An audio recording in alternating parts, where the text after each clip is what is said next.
nous allons tracer la représentation graphique d'une fonction. Nous avons la formule de la fonction et nous allons représenter cette fonction graphiquement.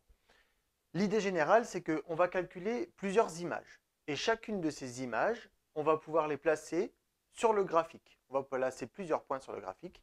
Et ensuite, on va relier les points pour voir un petit peu l'allure de la courbe. Donc ici, le tableau de valeurs que j'ai préparé, nous allons calculer 5 images. L'image de -2, de -1, de 0, de 1 et de 2.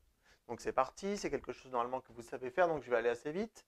L'image de -2 par ma fonction f, c'est -2 au carré moins 2.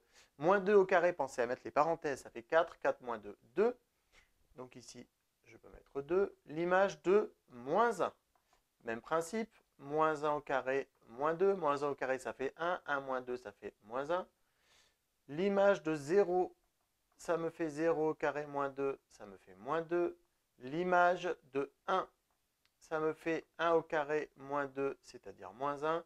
Et l'image de 2, ça me fait 2 au carré moins 2, c'est-à-dire 2.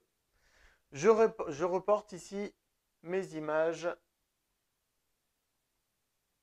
dans mon tableau de valeurs. Et c'est à ce moment que l'on va pouvoir placer chaque antécédent et son image dans notre graphique. Lorsque l'on a un graphique, souvenez-vous que sur l'axe des abscisses, on a toujours les antécédents et sur l'axe des ordonnées, les images. Je vais placer mon premier point. -2, 2. -2 sur l'axe des abscisses, 2 sur l'axe des ordonnées. Je me positionne à -2 sur l'axe des abscisses et je vais jusqu'à 2 sur l'axe des ordonnées. Je n'ai pas de quadrillage, je vais essayer de vous faire quelque chose d'assez propre. Je place un deuxième point. -1 sur l'axe des abscisses, -1 sur l'axe des ordonnées. Donc -1 sur l'axe des abscisses, -1 sur l'axe des ordonnées, je me retrouve ici. Troisième point, 0 en abscisse, -2 en ordonnée. 0 en abscisse, -2 en ordonnée, je suis ici. 1, -1. 1 sur l'axe des abscisses et -1 sur l'axe des ordonnées. Et enfin, 2 et 2, 2 sur l'axe des abscisses, 2 sur l'axe des ordonnées. J'ai placé mes 5 points. Si je veux, je peux en faire plus, il n'y a pas de souci. Ici, j'ai la courbe représentative de ma fonction va passer par ces 5 points.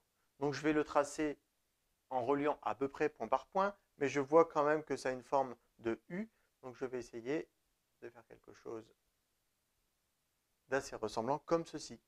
Voici la représentation graphique de ma fonction f.